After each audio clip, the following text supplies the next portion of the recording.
Station Ghanpur మాజీ MLA మాజీ ఉప ముఖ్యమంత్రి తాటికొండ రాజయ్య బీఆర్ఎస్కు గుడ్ బై చెప్పబోతున్నారు. ప్రధానంగా కాంగ్రెస్ పార్టీలో చేరతారన్న ఊహాగానాలు వస్తున్న నేపథ్యంలో డాక్టర్ తాటికొండ రాజయ్య మనతో ఉన్నారు, ఆయనతో మాట్లాడదాం. చెప్పండి, ఏంటి అసలు బీఆర్ఎస్కి రాజీనామా చేస్తామంటున్నారు, ఎందుకు?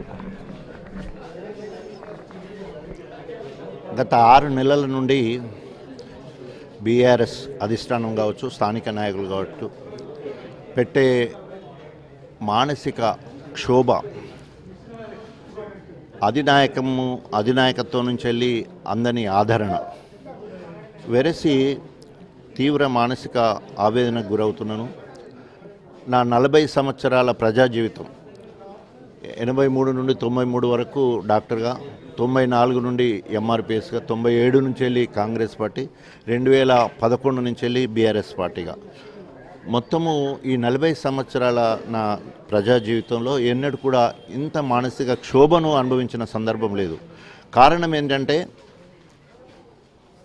ఓం కేసీఆర్ తప్ప ఇంకోటి అనలే నేను. ఎందుకంటే పార్టీలో ఉన్నప్పుడు నా జాతి వాళ్ళు నన్ను ఒక సందర్భంలో తప్పు పట్టినప్పటికీ కూడా, నువ్వు మాదిగా ఆత్మగౌరవం ఉనికి పోతున్నా కూడా నువ్వు పట్టించుకోవట్లేదని నన్ను అన్నప్పుడు చాలా బాధపడ్డాను.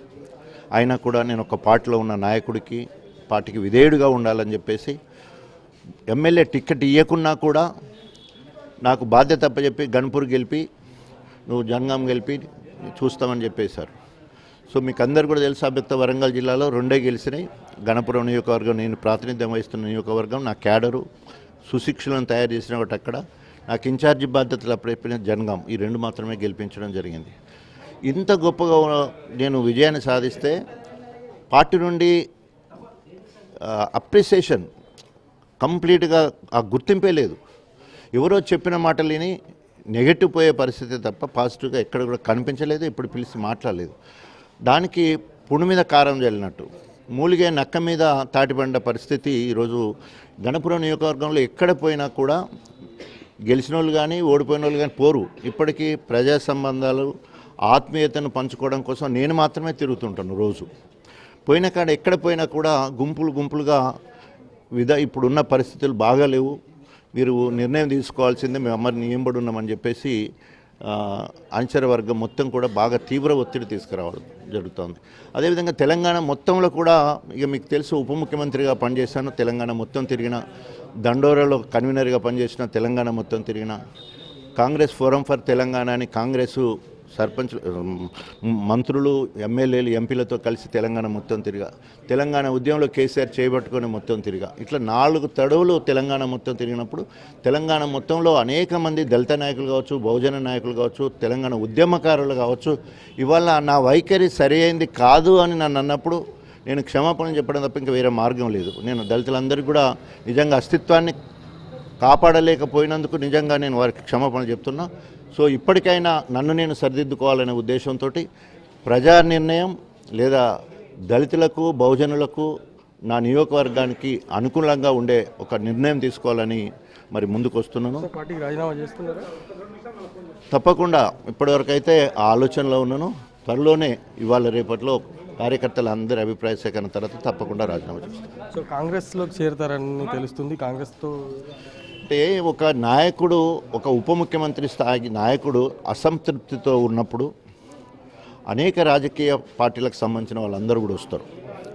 అందులో కాంగ్రెస్ కావచ్చు, బీజేపీ కావచ్చు, బీఎస్పీ కావచ్చు, అనేక వాళ్ళు వస్తారు. ఇక రావలేదు, ఎవరు కలవలేదు అనుకోవడము నన్ను నేను ఏమనుకుంటారు, డిగ్రేడ్ చేయడం అవుతుంది. కాబట్టి అనేక మంది కలుస్తారు. కానీ అందరూ కలిసిన తర్వాత మన నిర్ణయం అంటూ ఒకటి ఉంటుంది.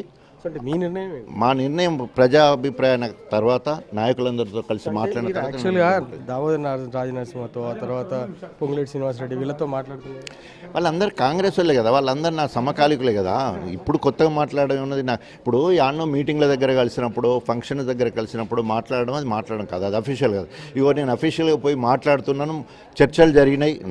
నా స్థాయి నాయకుడు, ఒక డిప్యూటీ సీఎం, 4 సార్లు ఎమ్మెల్యే, దళిత ఉద్యమంలో పాల్గొన్నవాడిని, ఎంఆర్పిఎస్లో ఉన్నవాడిని, గౌరవించేవాడిని, అంబేద్కర్ భావజాలాన్ని గౌరవించేవాడిని, అనేక తెలంగాణ ఉద్యమంలో ఉన్నవాడిని. మీరు ఇప్పటికీ క్లారిటీ ఇట్లే. యాక్చువల్గా ఏంటంటే అసెంబ్లీ ఎలక్షన్స్ టైంలో కూడా ఇట్లాంటి క్వశ్చన్స్ రేజ్ అయినాయి. ఎప్పటికప్పుడు కాంగ్రెస్ పార్టీలో పోతారు వస్తారు, అప్పుడు చాలా నష్టం జరిగింది. ఇప్పుడు మీకు ఏం నష్టం జరిగింది ఏంటనేది పక్క పెడితే ఇవాళ పార్లమెంట్ ఎలక్షన్స్ వస్తున్నాయి, ఏ పార్టీకి పోతారని చెప్పట్లే, మీ దగ్గర వాళ్ళు మాత్రం కాంగ్రెస్లో పోతున్నట్టున్నారు. మీరు ఎందుకు క్లారిటీ ఇవ్వలేకపోతున్నారు? క్లారిటీ అనేది నేను ఒక్కొని తీసుకునే మమ్మల్ని అన్ని అడిగి తీసుకున్నా నిర్ణయం మన కాడికి వస్తుంది. కాబట్టి తప్పకుండా నా అనుచర గలంతో మాట్లాడిన తర్వాత వారందరం కలిసి ఎటుపోదామంటే అటుపోయే పరిస్థితి ఉంటుంది. ఎంపీపీలను నేనే గెలిపించుకుంటే, జెడ్పీటీసీలను నేను గెలిపించే, సర్పంచ్లు, ఎంపీటీసీలు, గ్రామ అధ్యక్షులు, గ్రామ అనుబంధ కమిటీలు అన్నీ కూడా నేనేసినాయి 18 సంవత్సరాల నుంచి వెళ్ళి.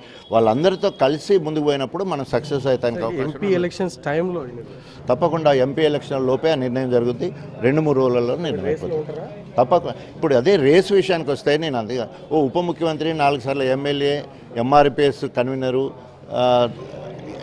డాక్టరు, ఇంతకంటే గొప్ప క్వాలిఫికేషన్ ఉన్న ఎంపీ ఉంటాడా? అది ఏ ముఖం పెట్టుకొని అంటే ఏ ఫేస్లో ఎంపీగా వస్తాం అనేది పెట్టంటే తప్పకుండా ఎంపీ రేస్లో ఉండటానికైతే అవకాశం ఉంటుంది కదా. ఎందుకు ఉండదు చెప్పండి? ప్రతి ఒక్కరూ ఎదురు చూస్తారు కదా, ఎవరైతే బాగుంటుందని ఆలోచించినప్పుడు ఇక్కడ మాదిగ సామాజిక వర్గానికి రావాలి. అట్లా మాదిగ దండోర ఉద్యమంలో ఉన్నాను, అంబేద్కరిజంలోనూ డాక్టర్గా ఉన్నాను, 4 సార్లు ఎమ్మెల్యే, ఉప ముఖ్యమంత్రి. ఇంతకంటే బెస్ట్ క్యాండిడేట్ ఏ పార్టీకైనా ఉంటారా నేను అనుకుంటున్నాను. వాళ్ళు చూజ్ చేసుకోవాలంటే తప్పకుండా ఎవరైనా నన్ను చూజ్ చేసుకోవడానికి అవకాశం ఉందని అయితే నేను అనుకుంటాను. హామీ వస్తే పోతారు తప్పకుండా. మొత్తంగా డాక్టర్ రాజయ్య చెప్తున్నారు. మొత్తం మీద రాజయ్య తనకు కేసీఆర్ బీఆర్ఎస్ పార్టీలో ఒక పూర్తిగా నష్టం జరిగినా, తనకు అవమానాలు జరిగినా భరించాను. అయితే ఇప్పుడు రాబోయే రోజుల్లో తను ఏ పార్టీలో చేరుతాననేది స్పష్టత ఇవ్వకపోయినప్పటికీ ఎవరైతే ఎంపీ టికెట్ తనకు ఆఫర్ చేస్తారో ఆ పార్టీలో చేరడానికి డిసైడ్ అయ్యారని చెప్తున్నారు. ఇప్పటికే కాంగ్రెస్తో టచ్లో ఉన్నట్టుగా రాజయ్య చెప్తున్నారు. వీడియో శ్రామ్ రాజ్, రంగనాథ్, టీవీ, వరంగల్ నుంచి.